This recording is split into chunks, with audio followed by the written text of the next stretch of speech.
ఓం గం గణపతయే నమః. నమః శంభవే చ మయో భవే చ నమః శంకరాయ చ మయస్కరాయ చ నమః శివాయ చ శివతరాయ చ. ఓం నమః శివాయ. ఓం త్రయంబకం యజామహే సుగంధిం పుష్టివర్ధనం ఉర్వారుకమివ బంధనాన్ మృత్యోర్ముక్షీయమామృతాతో. ఓం మృత్యుంజయేశ్వరాయ నమః. ఓం శమగ్నిరగ్నివిష్కరశ్చన్నస్తపతు సూర్యః శంబాతో వాత్వరప అపసృతః. ఓం శం శనైశ్చరాయ నమః. జ్ఞానసిద్ధిని వీక్షిస్తున్నటువంటి ప్రేక్షకులందరికీ కూడా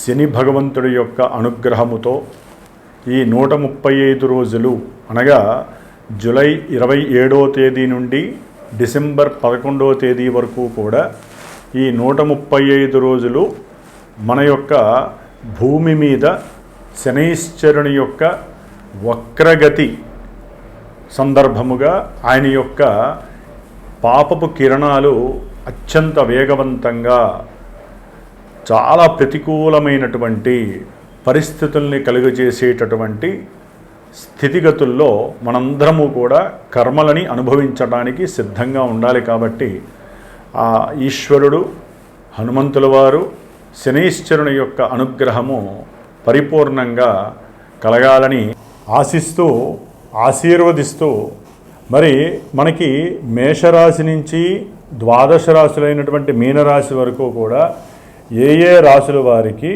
ఈ యొక్క శనిగ్రహ వక్రత్వ ప్రభావము ఏ విధంగా ఉంటుంది, మరి ఈ రాశుల్లోనే కొంతమందికి ఏలినాటి శని ప్రభావము, అష్టమ శని ప్రభావము, అర్ధాష్టమ శని ప్రభావము, ఈ విధంగా శని యొక్క ప్రభావాన్ని ఎంతోమంది ఎన్నో రోజులుగా మరి ఆయన యొక్క వేదనకి గురై, ముఖ్యంగా కొంతమంది వారి యొక్క జన్మజాతక రీత్యా ఈ శని మహర్దశ జరిగేవాళ్ళు, శని మహర్దశలో రాహువు, రాహు మహర్దశలో శని, అట్లాగే శని మహర్దశలో శుక్రుడు, శుక్ర మహర్దశలో శని, శనిలో కేతువు, కేతువులో శని, ఈ విధంగా పాపగ్రహాలు శని కుజ, శని రాహు, శని కేతు, శని రవి, ఈ గ్రహాల యొక్క దశలు అంతర్దశల్లోనూ, శుక్రుడి యొక్క అంతర్దశల్లోనూ దశల్లోనూ ఈ యొక్క శని యొక్క ప్రాబల్యము అత్యంత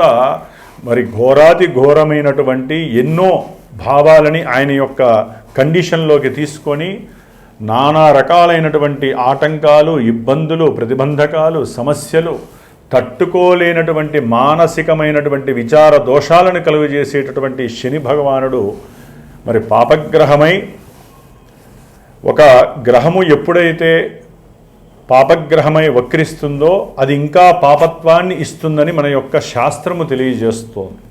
అయితే ఇక్కడ ఒక చిన్న విషయాన్ని గ్రహించాలి. మనకి జన్మరాశి అనేటటువంటిది మానసిక ప్రభావాన్ని మాత్రమే కలిగి ఉంటుంది, కలుగజేస్తుంది. కానీ జన్మజాతకము అనేటటువంటిది మనం పుట్టినటువంటి ప్రదేశం ప్రకారం, మనం పుట్టిన సమయం ప్రకారం, తేదీ ప్రకారము ఒక లగ్నము ఆచ్ఛాదనై, ఆ లగ్నం నుంచి ఈ శని భగవానుడు 1వ స్థానమా, 2, 3, 4, 5, 6, 7, 8, 9, 10, 11, 12 ఈ ఏ భావాలకి ఆయన ఆధిపత్యం కలిగి ఉన్నాడు, శుభగ్రహ భావాలకి అశుభగ్రహ భావాలకి ఆధిపత్యం పట్టి ఉన్నాడా, దీన్ని కూడా లెక్కలోకి వేసుకుంటూ మరి ఆ లగ్నం నుంచి ఈ శని యొక్క సిచ్యువేషన్స్ ఏమిటి, ఏ భావాల్ని ఆయన ఆధారపడి ఉన్నాడో గోచారంలో ఆ భావాలకి తగ్గట్టుగా మానసిక విచార దోషాలని కలుగజేస్తాడు ఈ శని భగవానుడు. మరి ఈ యొక్క కలియుగంలో శని బాధల నుంచి ముఖ్యంగా ఈ వక్రించిన పాపగ్రహమైనటువంటి పాపత్వాన్ని ప్రసాదించేటటువంటి మరి కలికి అత్యంత దగ్గరగా సహకరిస్తూ ఉండేటటువంటి ఈ యొక్క శని యొక్క బాధల నుంచి తప్పించుకోవడానికి ఒక చిన్న శ్లోకాన్ని చెప్తాను. కర్కోటకస్య నారస్య దమయంత్యా నలస్య చ ఋతుపర్ణస్య రాజర్షేః కీర్తనం కలినాశనం. అంటే మనకి అందరికీ తెలిసినటువంటి విషయం నల దమయంతుల యొక్క చరిత్ర. దీంట్లో నలుడు మహారాజు చక్రవర్తి అయి ఉండి కూడా ఎంతో ఘోరమైనటువంటి కష్ట నష్టాలను అనుభవించటంలో శని యొక్క పాత్ర, ఏలినాడి శని పాత్ర మనం చదువుకోవాల్సిందే. కాబట్టి నలదమయంతుల యొక్క చరిత్ర చదివినా కూడా ఈ యొక్క సిచ్యువేషన్లో వారికి ఉన్నటువంటి శని దోషాలు తొలగిపోవటానికి అవకాశాలు ఎక్కువగా ఉంటాయి. కాబట్టి మరి ముఖ్యంగా ఈ యొక్క శని మహర్దశల్లో ఈ యొక్క శని దాదాపుగా మనకి ఈ జూలై 27వ తేదీ నుండి డిసెంబర్ 11 వరకు కూడా రేవతి నక్షత్రంలో 3వ పాదంలో వక్రించినటువంటి శని దాదాపుగా అక్టోబర్ 8వ తేదీ వరకు కూడా అదే నక్షత్రంలో వక్రించి వెనక్కి వస్తూ ఉంటాడు. అట్లాగే ఈయన డిసెంబర్ 11 వరకు కూడా సొంత నక్షత్రంలో వక్రించడం ఇంకా ఘోరమైనటువంటి ప్రభావాలని మనకి ప్రసాదిస్తూ ఉంటాడు కొన్ని రాశుల వారికి. ఆ రాశులు ఏంటో మనం తెలుసుకుందాం. అయితే ఈ వక్రత్వంలో ఈ గ్రహము చాలా వరకు తన యొక్క కిరణాలని ముందు ఇవ్వాల్సినటువంటి, అంటే ఇప్పుడు మీనరాశిలో జలరాశిలో రేవతి నక్షత్రంలో 3వ పాదంలో ఉన్నటువంటి ఈ శని భగవంతుడు తన యొక్క దృష్టిని, 3వ దృష్టిని వృషభ రాశి మరియు మిథున రాశి ఈ 2 రాశుల మీద ప్రభావితం చూపిస్తూ ఇప్పుడు ఆయన వక్రించిన తర్వాత కొంచెము నక్షత్రాలు, అంటే రోహిణీ నక్షత్రము, మృగశిర నక్షత్రం, ఈ 2 నక్షత్రాల మీద అధికంగా తన యొక్క శక్తిని ప్రసాదిస్తాడు. అట్లాగే తన యొక్క సప్తమ దృష్టి ఇప్పటి వరకు కూడా కన్యారాశి మీద, కన్యారాశిలో ఉన్నటువంటి ఉత్తర ఫల్గుని నక్షత్రము, హస్తా నక్షత్రం మీద ఉండేది. అట్లాగే చిత్తా నక్షత్రం మీద ఉండేది. ఇప్పుడు ఆయన వక్రించినప్పుడు ఎక్కువ శాతము రోహిణీ నక్షత్రము, హస్తా నక్షత్రము, ఉత్తర ఫల్గుని నక్షత్రం మీద ఆయన యొక్క ప్రభావం చూపిస్తాడు. అట్లాగే శని భగవానుడు మీనరాశిలో ఉండి తన యొక్క దశమ దృష్టిని మీనరాశి మీద ప్రభావితం చూపిస్తూ దాదాపుగా పూర్వాషాఢ నక్షత్రము, ఉత్తరాషాఢ నక్షత్రము ఈ యొక్క నక్షత్రాల మీద తన యొక్క ప్రభావాన్ని అధికంగా చూపిస్తూ ఎన్నో అనారోగ్యాలని, అనుకున్న పనులలో వాయిదాలని, అసలు అనుకున్నది జరిగింది అనుకుంటే మహదానందంగా భావించే పరిస్థితులను కలుగజేస్తూ ఈయన ముఖ్యంగా ఆర్థిక విషయాల మీద, అనారోగ్యానికి సంబంధించిన విషయాల మీద, అనుకున్న పనుల్లో ఆటంకాలు కలుగజేయటం, ఆలస్యాలు, అది వివాహమైనా విద్యపరంగా ఎన్నో ఆటంకాలు, ఉన్నత విద్యలు లేకుండా చేయటం, విదేశాల్లో ఉన్నటువంటి వాళ్ళని ఇబ్బందులు పెట్టడము, ఉద్యోగాదుల్లో ప్రమోషన్లు వస్తాయనుకుంటే అది కాస్త ఉన్న ఉద్యోగం తొలగిపోవటం, ఇలాంటి ఎన్నో రకాలైనటువంటి ప్రతికూల పరిస్థితుల్ని ఇవ్వటంలో శని భగవానుడు మహాదిట్ట. మరి ఈ యొక్క వక్రించిన శని ఫలితాలు ఈ యొక్క జన్మరాశులకి, అంటే మేషం నుంచి మీనరాశి వారికి ఏ విధంగా ఉంటాయో తెలుసుకుంటూ, ఎవరికైనా సరే జన్మజాతకంలో లగ్నాతు ఈ యొక్క శని ఎవరనేది తెలుసుకునే ప్రయత్నాన్ని చేయండి. అసలు ఏ దశలు జరుగుతున్నాయో తెలుసుకోవడానికి ప్రయత్నం చేయండి. ఈ యొక్క ఫలితాలు విని ఎవరూ బాధపడక్కర్లేదు, అట్లా అని సంతోషపడకూడదు. జన్మజాతకరీత్యా మాత్రమే దశలు, అంతర్దశలు మనల్ని యాక్టివేట్ చేస్తూ ఉంటాయి. కాబట్టి కొంతవరకు ఈ శనిచ్చే ఫలితాలు ఏ ఏ రాశుల వారికి ఏ విధంగా ఉంటాయో తెలుసుకుందాం. ఓం శం శనైశ్చరాయ నమః. ఓం శం శనైశ్చరాయ నమః. ఎవరికైతే గనక శని మహర్దశలు కానీ అంతర్దశలు జరిగిన పుష్యమీ నక్షత్రము, అనురాధ నక్షత్రము, ఉత్తరాభాద్ర నక్షత్రము ఈ నక్షత్ర జాతకులు కానివ్వండి, అట్లాగే కుంభరాశి, మీనరాశి, మేషరాశి, వృషభ రాశి, అట్లాగే మనకి ముఖ్యంగా కన్యారాశి, ధనుస్సు రాశి ఈ రాశుల వారు, ఈ అంతర్దశలు దశలు జరిగేవారు తప్పకుండా శ్రావణ మాసంలో మనకి బహుళ శుద్ధ విధియ నుండి దాదాపు 19 రోజులు పంచమి వరకు కూడా నా యొక్క శ్రీమాత జ్యోతిషాలయ పీఠంలో ఈ యొక్క శనిగ్రహ పీడలు, బాధలు తొలగించటానికి ఒక దీక్షా కార్యక్రమం 19 రోజులు నిత్యము 1000 సార్లు శనికి సంబంధించినటువంటి మూలమంత్ర బీజాక్షరాలని, అట్లాగే మూలమంత్ర వేదమంత్రాన్ని కూడా జపిస్తూ నిత్యము 19 రోజులు రుద్రుడికి శనిగ్రహ పాశుపత రుద్రాభిషేకాన్ని ఆచరిస్తూ ఎవరైతే ఈ యొక్క శని బాధలు అనుభవిస్తున్నారో, ఇప్పుడు చెప్పబోయేటటువంటి కొన్ని రాశుల వారికి ఏ విధమైనటువంటి సమస్యలు అయితే కలుగుతున్నాయో ఆర్థికంగా, విద్యపరంగా, కళ్యాణపరంగా, అట్లాగే ఉద్యోగపరంగా, వ్యాపార రీత్యా, సంతానపరంగా ఆలస్యాలు కానీ ఆటంకాలు కానీ జరుగుతున్నాయో వారు గనక నా యొక్క పీఠానికి ఫోన్ చేసి సంప్రదిస్తే గనక విశేషముగా ఈ 19 రోజుల్లో నేను చేసేటటువంటి ఈ యొక్క జపాన్ని, విశేషమైనటువంటి పాశుపత రుద్ర అభిషేకాన్ని, ముఖ్యంగా ఎవరైతే ఈ యొక్క కార్యక్రమంలో తమ యొక్క గోత్రనామాదులు ఇచ్చి పాల్గొంటారో వారికి శనిగ్రహ రక్షా కవచాన్ని విశేషంగా ప్రసాదించి ఈ 19 రోజుల్లో ఒకరోజు మందపల్లి స్వామివారి యొక్క దివ్యక్షేత్రంలో ఆ స్వామివారి దగ్గర ఆ యొక్క రక్షా కవచాల్ని చక్కగా స్వామివారికి అభిషేకంలో ఉంచి విశేషముగా వీలుంటే అక్కడ హోమాన్ని ఆచరించి ఆ యొక్క ప్రసాదాన్ని మీకు చేరవేసేటటువంటి బాధ్యతని స్వీకరిస్తున్నాను. కాబట్టి దీని వలన విశేషమైనటువంటి శనిగ్రహ అనుగ్రహం కలిగి ఎంతటి కార్యాన్నైనా సరే జయించేటటువంటి పరిస్థితి కలుగుతుంది. ఎటువంటి మృత్యువునైనా సరే మనం తప్పించుకునేటటువంటి పరిహారము మనకి ఈ యొక్క రక్ష ద్వారా మనకి లభిస్తుందని ఆశిస్తూ ఆశీర్వదిస్తూ మరి మేషరాశి వారి గురించి, మీనరాశి వారి గురించి కూడా ఈ మధ్యలో ఉన్న రాశుల గురించి మనం ఇప్పుడు చర్చించుకుందాం.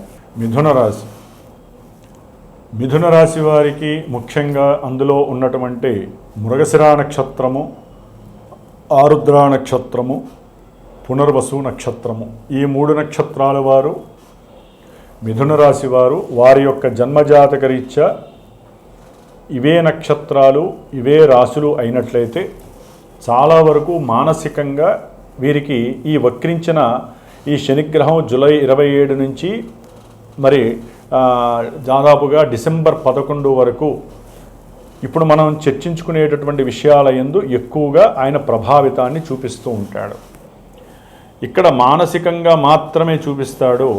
జన్మజాతక రీత్యా లగ్నాతు ఇదే శని భగవానుడు అసలు ఏ ఏ భావాలకి అధిపతి అయి ఉంటాడో, ఒకవేళ ఆ భావాలకి సంబంధించినటువంటి దశ అంతర్దశలు గనక ఇదే శని గనక ప్రభావితం చూపిస్తూ ఉంటే ఈ యొక్క చంద్రుడు ఇచ్చేటటువంటి ఫలితాలు జన్మజాతకంలో ఇచ్చేటటువంటి ఫలితాలకి లింక్ అయి ఉంటాయి. ఇవి సంపూర్ణంగా ఇవే జరుగుతాయని ఉండవు, వీటికి లింకుడుగా జరుగుతూ ఉంటాయి. ఒకవేళ ఎవరికైనా ఏ విషయాలలో ఎక్కువగా ఇబ్బంది కలుగుతుందో, స్ట్రెస్ తీసుకుంటూ ఉంటారో, దాని పరంగా తెలుసుకోవాలి అనుకుంటే వారి యొక్క జన్మజాతక విశేషాలని మరి నా పీఠానికి ఫోన్ చేసి విశేషముగా అసలు ఏం జరుగుతుంది, ఈ యొక్క శనిగ్రహ ప్రభావాలు ముఖ్యంగా ఎందుకు ఈ విధంగా మమ్మల్ని ఇబ్బంది పెడుతున్నాయనే విషయాలు చక్కగా తెలుసుకోవచ్చు. మరి ముఖ్యంగా మనం ఈ యొక్క మిథున రాశి గురించి తెలుసుకున్నట్లయితే అష్టమాధిపతి దశమ స్థానంలో ఉన్నటువంటి శని ఇక్కడ ఇప్పటి వరకు కొంతమందికి ఉద్యోగ వ్యవస్థలో ఆకస్మికంగా ఎన్నో అగాధాలు, ఉద్యోగంలో ఉంటారు, అది విదేశాలలోన స్వదేశంలోన తర్వాత విషయం, ఉంటుందో పోతుందో, ఉద్యోగాలలో ఎన్నో అవమానాలు, ఉద్యోగ వ్యవస్థలో వీరి మీద నీలాపనిందలు, వీరు తప్పు చేయకపోయినా ఏదో విషయంలో, డబ్బు విషయంలో కావచ్చు, ఒక స్త్రీ విషయంలో కావచ్చు, లేకపోతే పెట్టుబడుల విషయంలో కావచ్చు, వీరు ఎక్కడో అక్కడ ఎన్నో ఇబ్బందులు పడుతున్నారు మిథున రాశి వారు. అట్లాగే మిథున రాశి వారికి ఇప్పుడు వక్రించిన శని వలన 9వ భావం యొక్క ఫలితాలు ఎక్కువగా ఉంటాయి. 9వ భావము ప్లస్ 10వ భావము ఎట్లా, చేస్తున్న ఉద్యోగంలో ఎవరైతే వీరి కింద పనిచేస్తారో, వీరి చుట్టూ ఉన్నటువంటి వారు ఎవరైతే ఉంటారో, అది గృహంలో కావచ్చు, బంధువుల్లో కావచ్చు, లేకపోతే తల్లి తరపు బంధువులు కావచ్చు, ఎవరైనా సరే వీరికి లేనిపోని సమస్యలు కలిగే అవకాశము, ఉద్యోగంలోంచి తీసివేసేటటువంటి పరిస్థితి, లేకపోతే వీరికే ఉద్యోగం నచ్చక ఇక నేను ఈ ఉద్యోగం చేయలేనురా బాబు అనుకొని రిజైన్ చేసేసి వీరికి ఇష్టమైనటువంటి పనుల యందు ఏదైనా ఆచరించేటటువంటి పరిస్థితి కూడా వక్రించిన శని. ఎందుకంటే వీరికి మిశ్రమకారకుడు, ఈ మిథున రాశి వారికి శని అంత యోగ్యుడు కాదు, కాస్త ఎక్కువ శాతం పాపత్వాన్ని కలుగజేస్తాడు. అట్లాగే ప్రయాణాల యందు కొన్ని అష్టకష్టాలు పెట్టే అవకాశం ఉంటుంది, కొంత జాగ్రత్తగా ఉండాలి. ఈయన యొక్క దృష్టి 12వ స్థానం మీద కన్నా 11వ స్థానం అయినటువంటి మరి ఈ మిథున రాశి వారికి కాస్త లాభస్థానం మీద కూడా పడే అవకాశం ఉంటుంది. అంటే తండ్రి గారికి సంబంధించినటువంటి ఆస్తులు అమ్మేటటువంటి ప్రయత్నాలలో వీరికి కాస్త లాభం కలగటానికి అవకాశం ఉంటుంది అక్టోబర్ 9 వరకు. తర్వాత ఆయన సొంత నక్షత్రంలోకి వచ్చినప్పుడు ఆయువు అంటే అనారోగ్య సమస్యలు ఎక్కువగా అవటం, తండ్రి గారికి సంబంధించినటువంటి అనారోగ్య సమస్యల పరంగా విపరీతమైనటువంటి ధనము నష్టపడటము, అలాగే భూములు కానీ గృహాలు కానీ వీటికి సంబంధించినటువంటి అమ్మకాల విషయాలలో కాస్త అస్తవ్యస్తమైన పరిస్థితి, నమ్మిన వారే మోసం చేయటం, దాని ద్వారా వీరికి ఏం చేయాలో తెలియని పరిస్థితి, ఎన్నో సమస్యలు, ఎన్నో అప్పుల్లో ఉన్నటువంటి వీరికి సమయానికి డబ్బు వస్తుంది అనుకునే సమయంలో సమయానికి డబ్బు రానటువంటి పరిస్థితి. వక్రించిన శని కాస్త వారిని ఇబ్బంది పెట్టి కర్మదోషాలు ఎక్కువగా ఆపాదించి ఆచ్ఛాదించి ఇబ్బందులు పెట్టేటటువంటి పరిస్థితి. జన్మజాతకంలో ఇదే శని గనక ఏ 4వ స్థానాధిపతి అయితే ఇందాక చెప్పినట్లుగా ఉన్నతమైనటువంటి విద్యాభ్యాసానికి ఎవరైతే విదేశాలకు వెళ్ళాలని సిద్ధపడతారో ఆ విషయంలో దగ్గర దాకా తీసుకువెళ్తాడు. కానీ ఆర్థిక విషయంలోనో వీరు అనుకున్న కోరిక విషయంలో, అంటే వీరు ఏదో తీసుకుందాం అనుకుంటారు సబ్జెక్టు, లేకపోతే పలానా కాలేజీలో తీసుకోవాలనుకుంటారు. ఎందుకంటే ఆగస్టులో కూడా కొంతమంది విదేశాలకు వెళ్ళేవాడు ఉంటారు. అక్కడ వీరికి బ్యాంకు నుంచి రుణాలు వస్తాయని చెప్పి ఆశ చూపించిన వాళ్ళు, మధ్యవర్తులు, ఆ యొక్క విషయాలలో వీరికి ప్రతిబంధకాలు ఏర్పడతాయి. అట్లాగే కొంతమంది వాహనం కొనాలనో, గృహం కొనాలనో, లేకపోతే అవి అమ్మి కొత్తవి కొనాలనో అనుకుంటారు. అక్కడ గవర్నమెంట్ ద్వారా వీరికి ఏదో ఒక లిటిగేషన్ అనేది కలుగుతుంది. దాంతో వీరికి అస్తవ్యస్తమైన పరిస్థితి కలుగుతుంది. అట్లాగే ఈ యొక్క శని యొక్క దృష్టి ఇప్పటి వరకు కూడా మిథున రాశి వారికి సప్తమం మీద పడుతోంది. అంటే వివాహాలు ఆలస్యం అవుతూ అనుకున్నటువంటి వివాహాలు ముందుకు వెళ్లకుండా అకస్మాత్తుగా ఆగిపోవటం, ఇలాంటివి కూడా చాలా జరిగినటువంటి సందర్భాలు ఉన్నాయి. అయితే ఇప్పుడు కొంత వీరు సరిగ్గా కనుక సంకల్పించి వీరి జన్మజాతక విశేషంలో అసలు వివాహ యోగం ఉంది అనుకుంటే కనుక ఈ వివాహపరమైనటువంటి అనుకూలతలు కొంత ముందుకు వెళ్ళటానికి అవకాశం ఉంటుంది. అదే వివాహం అయినటువంటి వారికి మానసికమైనటువంటి స్పర్ధలు కలిగి ఏదో రకమైనటువంటి బుద్ధి మాంద్యంతో వీరి యొక్క కుటుంబ వ్యవస్థలో వీరికి ఎన్నో రకాలైనటువంటి అంతర్గత సమస్యలు కూడా క్రియేట్ అవ్వటానికి అవకాశాలు ఎక్కువగా ఉన్నాయి. ఎందుకంటే వక్రించినటువంటి శని తను చూసే దృష్టిలో కొంత వెనక్కి జరుగుతుంది కాబట్టి ఈ యొక్క రాశి యొక్క ఫలితాలకు బదులు వెనక ఉన్నటువంటి రాశుల మీద కూడా ఆయన యొక్క దృష్టి పడటం ద్వారా ఎన్నో రకాలైనటువంటి శత్రుబాధలు, రోగబాధలు, రుణబాధలు, కోర్టుకు సంబంధించినటువంటి సమస్యలు, ఆకస్మికంగా రావాల్సినటువంటి డబ్బులు ఏదైనా ఉన్నా చిట్టీపాటలు కానీ వీటి యందు కూడా ఉన్నట్టుండి ఆగిపోవడం, వేరేవాడు క్రాస్ అవ్వడం, ఇట్లా ఆర్థిక పరంగా, వివాహపరంగా, ముఖ్యంగా గృహపరంగా అనుకున్న కార్యాల యందు మరి ఉన్నతమైనటువంటి విద్యల పరంగా కొంచెం సమస్యలు, అగాధాలు కలిగే అవకాశాలు ఉంటాయి. ఎప్పుడూ కూడా శని భగవానుడు వక్రిస్తే అన్ని రోజులు కూడా వారి జన్మజాతకంలో ఏదైనా గ్రహము ఈ యొక్క శని నక్షత్రాల్లో ఉన్నట్లయితే ఆ యొక్క గ్రహం ఇచ్చే ఫలితాలన్నీ కూడా తగ్గి ఉంటాయి. కావాలంటే మీరు పరీక్ష చేసుకోండి. మీ జన్మజాతకాలలో కూడా మీకు నిత్యము జరిగేటటువంటి పనులు కానీ లేటుగా జరిగే పనులు ఏమున్నాయి, అసలు అనుకున్నవి ఎందుకు జరగట్లేదు అనే దానికి శని ప్రాధాన్యత కంపల్సరీ తెలుస్తుంది. అంటే మీకు తెలియకపోవచ్చు, ఎందుకంటే చాలామందికి మా యొక్క రాశిదండి, రాశి ఫలితంగా ఎట్లా ఉంటుందంటారు. అసలైన మెయిన్ స్విచ్ అక్కడ ఉంటుంది. కాబట్టి దాన్ని ఆపరేట్ చేసుకోవడానికి ప్రయత్నం చేయండి. కాబట్టి మిథున రాశి వారు ఏదైనా సరే ఉద్యోగ విషయాలలో కానీ, ఆయుర విషయాలలో కానీ ఏదైనా గండాలు జరుగుతున్నా, ఆర్థిక విషయాలలో ఇబ్బందులు కలుగుతున్నా, చదువు విషయంలో కానీ, అనుకున్న విషయాల్లో కానీ, ప్రయాణపు విషయాల్లో ఇబ్బందులు కలుగుతున్నా వీరు శనిని ఎక్కువగా ఆరాధించండి. ఇందాక నేను చెప్పినట్లుగా నా పీఠంలో ఆ యొక్క శ్రావణ మాసంలో నేను చేసే 19 రోజుల యొక్క దీక్ష, ఆ యొక్క హోమము, ఆ యొక్క శని యొక్క రక్షా కవచము చాలా వరకు మిమ్మల్ని రక్షించే ప్రయత్నం చేస్తుంది ఈ మిగిలిన రోజులనే కూడా. ఎందుకంటే అక్టోబర్ 9 నుంచి ఈయన ఇంకా సొంత నక్షత్రంలో వక్రించి ఉన్నప్పుడు ఆయన ఇచ్చే పాపాలు అంతా ఇంత కాదు, చాలా ఇబ్బందుల్ని క్రియేట్ చేస్తాడు. కాబట్టి ముందుగా జాగ్రత్త పడటం చాలా విశేషము. జన్మజాతక పరీక్ష విశ్లేషణ అత్యంత యోగదాయకమనే చెప్పాలి. ఓం శం శనైశ్చరాయ నమః.